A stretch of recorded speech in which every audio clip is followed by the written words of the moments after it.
So I have been joined by former state senator of out of Ohio, Nina Turner. Nina Turner, how are you today? Wonderful. Great to be with you. Thank you so much for joining us, and we are so excited about having you on board. Um, Listen, let me not waste any time. Let me jump right into it. You are one of the leading voices for Bernie Sanders, and one of the first things that I want to ask you is, what are your thoughts on the black vote? Almost like in any language that I use that you don't agree with, please feel free to feel free to disavow. But almost like sheep to the slaughter, just being led directly to Hillary Clinton. And you have this heart, soul, mind agreement with what Bernie Sanders stands for. What are your thoughts about what's happening right now as these votes are being counted? Well, African Americans are very brand loyal, and we're just seeing that happen. I mean, without even, I'm just, I'm surprised, I'm floored, because I would love to see our people, all voters for that matter, Benjamin, just to say that, to really critique the people that they are voting for. And African Americans for far too long have been taken for granted. I am a Democrat, a proud Democrat, but I'm a Democrat because of the values, Right. not of some false loyalty to some party, but to the values that we say we ascribe to. Right. And I think Dr. Cornell West put it best, that this is really the first time in our history that our value system is in conflict as a people, because we usually support, those people who stand up for social justice in this country, and we're really not doing that in this case. But just this total blind loyalty without asking for anything in return in terms of what is going to happen to uplift our people, I'm just stunned by it. Absolutely stunned. And it's so frustrating to me, because you hit on something so key there. You said that it is a commitment to a brand more so than to the values. Because if we look at the fundamental differences between Hillary Clinton and Bernie Sanders, you can see the differences in progressive values, which I don't know if black people are always cognizant of. The entire civil rights movement was a progressive movement. So to me, it's like, at what point do you separate loyalty to a party from loyalty to what's best for you? But anyway, I didn't. But you're on to something. A pastor, his name is Reverend Dale Snyder, and he's from Columbus, and he gave a speech at a grand opening in Columbus for an office for Senator Bernie Sanders, and he said this. He said African Americans are going to have to come to grips with their historic loyalty to the Clintons compared to the future of their children and their grandchildren. Right. And that's profound. That's it. We got to come to grips with that. Because the decisions that we're making right now, the decisions that we're making with Hillary Clinton and the black vote, which is going to be amazing to me. If Hillary Clinton wins, it's going to be by virtue of the black vote. The black vote is going to be what's going to save her and get her in there. And so to me, it's though we are making decisions that are going to be detrimental to the black community in the future. And one of the main things that I want to ask you about is a lot of people cast this conversation to be about race. And so from that perspective of race, they say Hillary Clinton is better, which is at best arguable, right? I completely disagree with it, but we can debate it. But then they're doing so to the neglect of economic issues, where every day we do face racism in some form or fashion, but every day we have black people who can't pay rent, who can't pay child tuition, who can't pay child care. And so we're having this conversation. So what do you say to people, because there's so many, they're focused solely on race, and they think Hillary Clinton is better on race, one, but then two, they're completely neglecting the economic conversation. What do you say to them? Well, Benjamin, I mean, we know that for us as a people in this country, racism is in the DNA of this country. Let's just face it. From its founding, it was racist. From the moment the Native Americans' land was stolen from them to our ancestors coming over here in chains, this nation is racist. So we, in many cases, as a people, cannot necessarily separate economics from race. But that being said, it is vitally important for our people and all people to know that in order, Dr. Eddie Gauld has written a book called Black Democracy, Benjamin. I don't know if you, but I encourage, he talks about a value gap in this country, that we are never, ever going to be able to deal with the challenges of race and of class until we admit our sin in this country, which is white lives are more valued in this country than black. It is a value gap. But going back to the point that you just made about let this man from a student in the 1960s, I want my brothers and sisters, just be conscious about our vote. Vote for whoever you want. I just want you to vote, but be conscious about the vote. He was a student in the 1960s standing up. You talking about black lives. He was standing up for black lives in the 60s as a young person, similar age of most of the Black Lives Matter activists. Right. In 1988, Benjamin, in 1988, this man as the mayor of Burlington, Vermont, stood up for then Reverend Jesse Jackson when the majority of the Democratic Party, the status quo of the Democratic Party, did not want to see Reverend Jesse Jackson become the first African American president in this country. He did that without regard to his own political security. That's heart-soul agreement right there. This man has been standing up. He continues to stand up. Even in the 1970s, you know, I know African Americans are a bit conservative on these kinds of issues, but even in the 70s, for our gay and lesbian brothers and sisters, this man wrote a letter talking about this anti-gay laws are wrong in the 70s. So he has been more like a Democrat, more progressive than many Democrats. You talk about the welfare reform bill. He was against that bill. He took to the floor and talked about how wrong in the dog whistle. You know, you bring him all the way up to now, standing up for veterans. His moral compass, I'm not saying the man is perfect, but his moral compass has been in the right place the entire time. So you are absolutely right. I just wish people would research and do a comparison. When the First Lady was out there promoting the crime bill, Senator Sanders took to the floor. You know, he did support that bill. Don't get me wrong, like a whole lot of other Democrats in that time, but he took to the floor. He voted against it in 1991. He did vote for it in 1994 because of the violence against women and also the assault weapons ban, but he took to the floor both times and said that the problems that we have in this country is the problem of poverty, and that we shouldn't be locking folks up. We need to help people get jobs. So there is an economic component to this, and when he talks about raising the minimum wage to $15 an hour, so our sisters and brothers of all ethnicities don't have to work 2 and 3 jobs, have to have a living wage, that's righteous, Benjamin. That's righteous right there. Absolutely.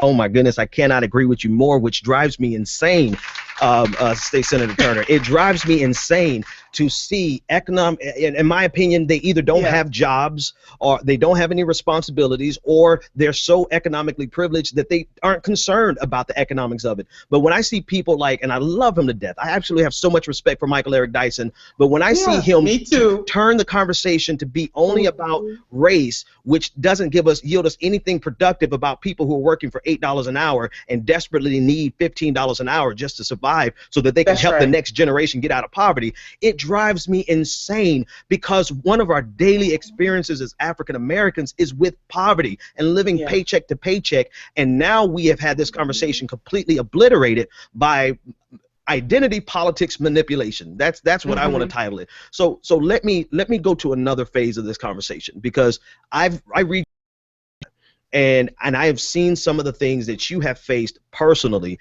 as a black woman supporting Bernie Sanders, and I see what you've gotten from white progressives, and then I also hear, I haven't seen this directly on your timeline, but I also hear from black progressives and black Democrats. Can you tell us more about what you've experienced since you've come out to support Bernie Sanders? Well, it's been negative. You know, you got to take the bitter with the sweet, but I will tell you, from the moment that I endorsed Senator Sanders, I mean, just hate, just a whole bunch of hate, which doesn't make a whole lot of sense. I never go on other people's Facebook pages or Twitter feeds or any of their social media talking smack to them. This is America, the last time I checked, and we all have a right in this country. Thank God we have a right in this country. We have voice in this country to decide to support whomever we will, to support issues and individuals. So it has been a hard journey, but I tell you this, I wouldn't take nothing for this journey. I am just proud of my support for Senator Bernie Sanders, because he does have that heart-soul agreement. But it's been hate, it's been venomous, and it's just curious to me how we gonna fall out with each other. Over my support for a presidential candidate, when all is said and done, at the end of the day, we all black. All part of the 99%, and there's a way for us to come back together on other issues. But the way folks have come at me from, my political career is over to, I'm a turncoat, just all of these ridiculous things. But you know what? God decides my fate. Come on not now. mankind. Come on. You know, when I hear you speak, this is completely off the completely off the rails for my show on a regular basis. When I hear you speak, you remind me of one of the sisters at the church that I grew up with, that just gets up and speaks so much truth to power. And I think you bring a credibility, you lend some credence to Bernie Sanders, because I think if people see the type of person that you are, and the fact that you're lending your entire presence to him, that it means something. And I thank you for that, because my mama was an evangelist, so I think I got it outright. But I do want to say, because I don't necessarily just want to focus in on the negative, I can tell you that that thousands of Sanders supporters have had my back, when people have been, just saying outrageous things. And I do have to say that some of my friends who are supporting the secretary, we not falling out about it. See, grown folks don't have to fall out. That's when you grow. Yeah, you don't fall out with people over this trivial stuff that at the end of the day, if you respect somebody or you think you have a true relationship with them, you're not going to fall out. I mean, I had one guy who said, I used to, have so much respect for you until you supported Senator Sanders. I said, well, then I guess you didn't respect me too much, because you're going to fall out with me over that. But people like Christine Pelosi, who's a dear friend of mine, and others who are supporting the secretary, we know that at the end of the day, our friendship or our relationship is bigger than who we're supporting for president of the United States of America. So I did want to put that out there, and I want to give big thanks and a big ups to all of the people who have had my back on social media, who have been there just supporting me and defending me. Because when I tell you, some of this stuff is venomous. It really is. Yeah, no, it's unbelievable, and there's a lot being said about Bernie Bros, but there's vitriol from both sides. On both sides. On both sides. Oh my God. All day long. The Clinton supporters are doing the same thing. I don't condone any personal attacks against me. And some of this stuff can get personal. So even if it's the Bernie Bros, but trust and believe, the Hillary Clinton supporters can be just as bad. They have been just as bad. Yeah. Do you have time? Can I ask you a couple of questions from people in our chat room? Oh, I would love to hear questions from the folks in your chat room. Yeah, I got a little chat room. You got your chat room. We working it over here. All right, so the first question comes from, actually, I have a co-host here with me, and this is Anoa Changa. She is a firebrand and dynamic, and she wants to ask you. Anoa, you there? She's clearly. Hi, Anoa. I love you so much. Oh my God. Okay, I don't know. We can't really hear you as well, Anoa. So try to ask your question. If not, I'll relay it for you. I was just wondering, how do we engage voters and reach out to those who have been disengaged and not interested in voting, as that's really who it seems like we need to be reaching more than worried about pulling away support from Secretary Clinton? Wow, that is a beautiful question. It's doing things like this, the show that you and Benjamin are doing, continuing to speak a positive truth on social media. Some people, Benjamin, I think you tweeted this, that some people are so disengaged because of their socioeconomic status in this country. And we have to remind them that the power is in their hands. No matter how upset they are with the system only works when they are in it. We have to register more people to vote, and beyond registering folks to vote, we got to go get the folks that we registered and let them know that you can't nation build every 4 years. Right. You nation build every single year. There's an election. There's somebody on the ballot. Right. From the dog catcher to the president of the United States of America. In order for us to have a more perfect union, to build a nation that works for all of us, it really depends on all of us coming out to vote. So we got to shake this off. And I know people have every right to be angry and upset. I believe that this is a disruption election. But the things that you both are doing right now, speaking life into people, reminding them that one vote does matter, one voice does matter. If they don't believe it, let's just look at history a little bit. Fannie Lou Hamer made a difference. She was one. She was a sharecropper from Mississippi. She didn't have a fancy title, but she knew this. Titles are good. But purpose is better. Yes, ma'am. And that is what we just have to remind everyday people, that their voice can and does matter when all of us put a little extra on our ordinary. Extraordinary things can happen. So we have to acknowledge that pain and that hurt and that disappointment with the political class. Because we do have some folks elected to office who really don't care about the people they serving, just flat out. And people are tired of it. But then we have others who are really true public servants. But people will answer. People, it's people power. Yeah. Yeah. We need people power. Absolutely. I hope you have time for just 2 more questions. One, oh yeah, go ahead. If I don't let this brother in here, I wouldn't be doing a service to the show. Solomon is also one of my co-hosts every now and then. Hi, Solomon. Solomon, you got the floor, man. What's on your mind? Hello, Nina. I'm a black writer and a senior black correspondent, as I'm known on the subreddit, and they're a big fan of yours, and they're actually hoping if you could actually get an AMA for them at some point, because there's massive fans of you over there. But my question is about the racial economic portion of Bernie's campaign, because there were signs that he was going to have problems with African American voters purely based on recognition, on not suspicion, but just with anyone new for such a high office, there is a timidity that can be expressed sometimes, especially with older voters who've experienced a lot of people making promises and not knowing him enough to know whether he'll come through. But particularly in terms of what black activists are talking about, is they're feeling that Bernie's economic plan is too race neutral. Do you know of any plans that Bernie, I don't know if they have any plan to address this issue further down the race?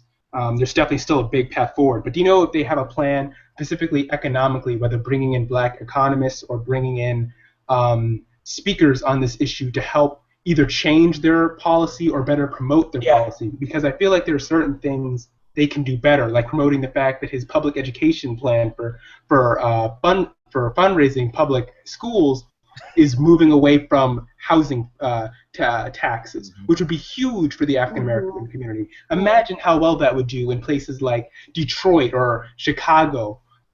That's a huge plan, but it's not being, I don't think, promoted the right way. So you want to know if Bernie Sanders, I want to hear her say that, because you had a great question. Does Bernie Sanders have anything he's going to do in terms of economic race specific economics? Am I hearing you right, Solomon? Yes. Okay, go ahead. I love that question, Solomon, and the point that you made about the elders and trust.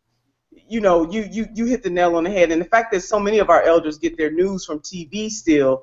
And they black Senator Sanders out on most of the corporate media. Unfortunately, they gave most of the time to Mr. Trump and also to the secretary, and that's not right, but that's what's going on. In terms of that, I will say these 2 things. One is Senator Sanders has one of the most comprehensive racial justice platforms. I would encourage listeners and viewers to go to BernieSanders.com and pull up that link. But he has identified the 5 violences, his words, against black and brown folks. Physical, political, legal, economic, which hits your point, and environmental. And so Senator Sanders is very cognizant of the fact that there is race laced into the struggle of African American people. He gets it. Yeah. And he also gets that. And so in conversations, Dr. Eddie Gall, again, I'm going to throw out his name, has been very helpful in helping to kind of try to tease some of that out. So the short answer is yes, the senator will be listening to more African American intellectuals and economists on this. He is cognizant of all of this, and I would just encourage people to go and look at his racial justice plan. He might not talk about all of this in the deepest way as he probably should on the campaign trail, but if they go to that website and look at his plan, I think they would be pleasantly surprised. Now, I want to go back to raising the minimum wage to $15 an hour would instantly give African American folks a raise in this country. It is a beginning. It is not an ending, but it is better than what we have right now. Free public colleges or universities as an investment would automatically bring relief to our black and brown sisters in this country. So although he might not be explicitly saying at all times about black economics, he gets it. Yeah. He gets it. Because I'm Benjamin, I know you're trying to get another question in, but can I just say, take your time. I was at Cleveland State University when he came to Cleveland for the first time about 4 months ago. And that majority of that audience was white. It was almost 10,000 people.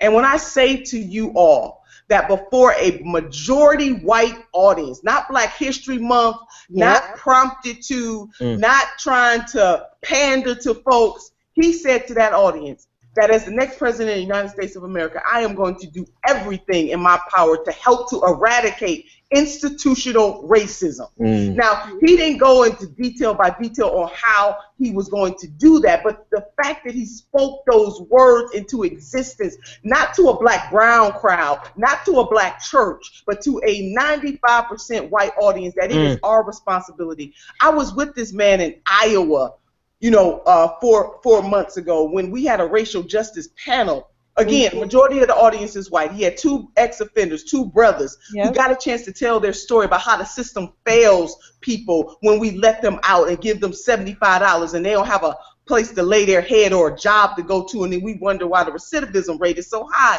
And again, Senator Sanders said to that crowd, it is our collective responsibility, white America, black America, brown America, and everybody in between, to work to do something to fix a broken system that suffocates African Americans and Latinos in this country. That 2.4 million people in prison, $85 billion worth of investment to lock folks up, and 1 million of them folks are black men and women. So I'm telling you something, Solomon, the Senator Sanders has heart-soul agreement. And I think part of the problem is he ain't been running for president for the last 8 years.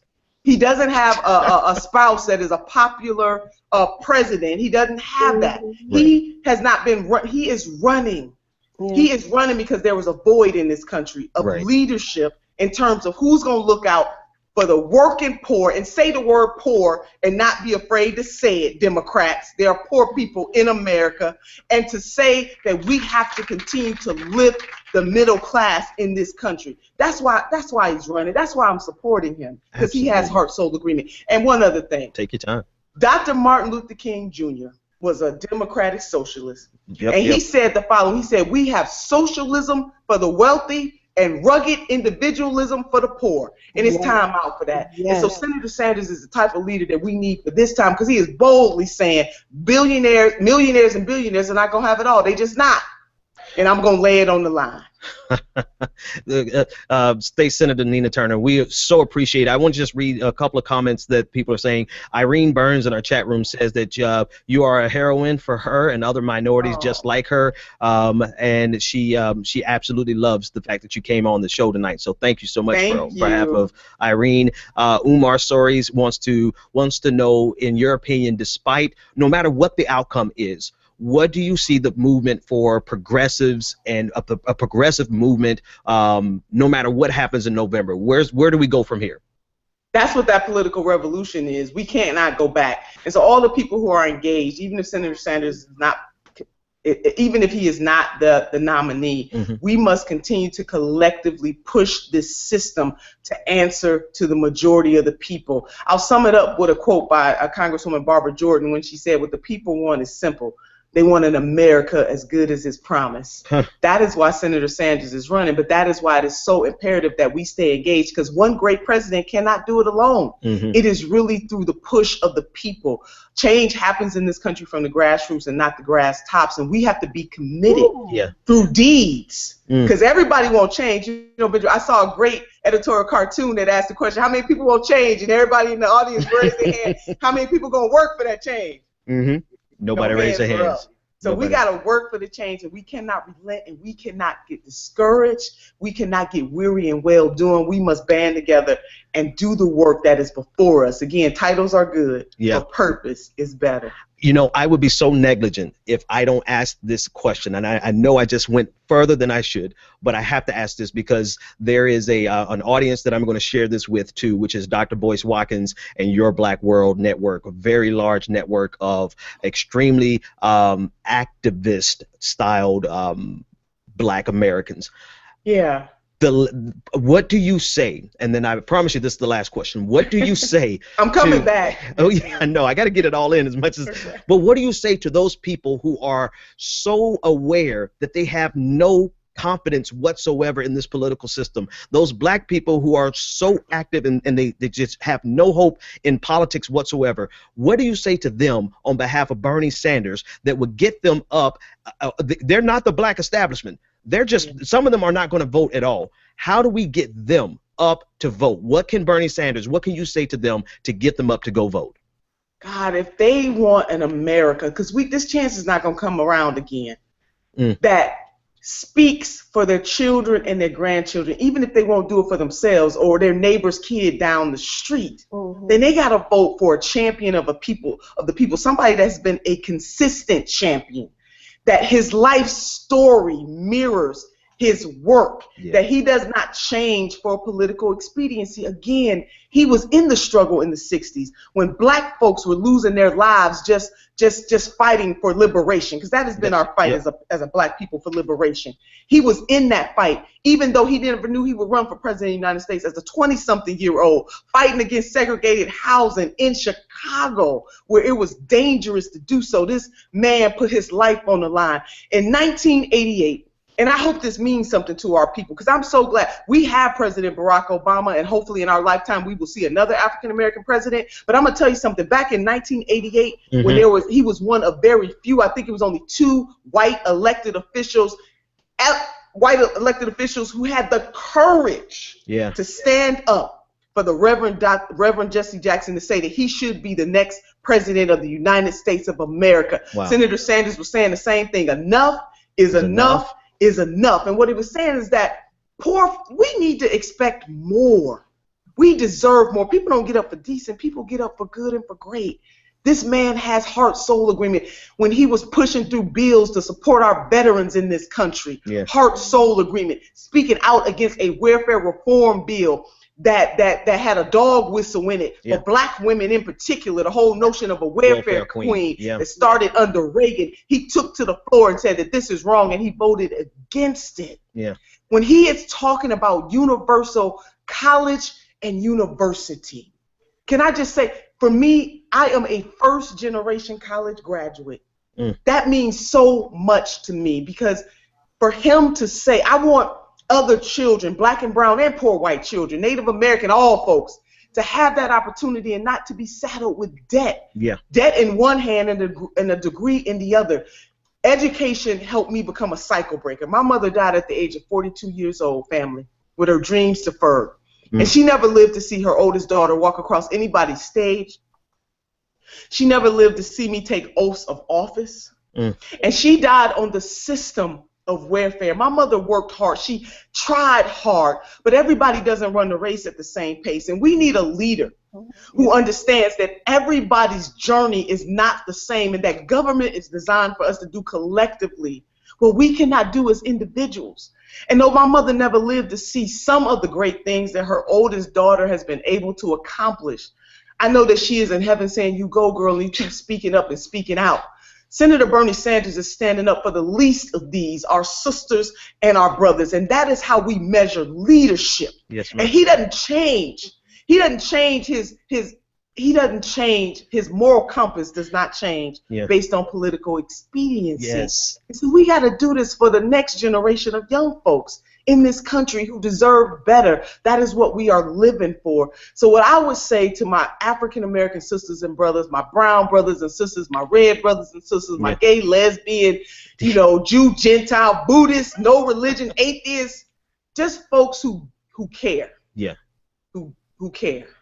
Absolutely. That this man is the leader for this generation, for this next generation. And it should come of no surprise that our 20-somethings, the children will lead us. The young folks are crazy about Senator Bernie Sanders. They see him as a leader for the future. And so I'm just asking your listeners, Benjamin, your viewers, to give him a fighting chance to become the next president of the United States of America. And even when he wins, he cannot do it alone. That is going to take people power to take us to the next level. But he has heart-soul agreement, and to me that means more than anything else. State Senator Nina Turner, thank you so much for your time. Thank you for all that you're doing on behalf of the Sanders campaign. But most of all, thank you for just being you, because you really touched all of us tonight. And so thank you so much. Thank you, sir. Thank you for this platform, and to your 2 co-hosts. Thank you all for just giving voice in a way that other people would not. Without you, we wouldn't have these kinds of opportunities to talk about these most important issues. So God bless everybody. Thank you so much. And I'll hit you up on Twitter so we can do this again soon. Okay, I would love to. I'll be a guest anytime. God bless. All right. Good night. Thank you so much. That was State Senator Nina Turner. Man, am I whew, she got me right there, especially when she was talking about her mom and her experiences and okay, so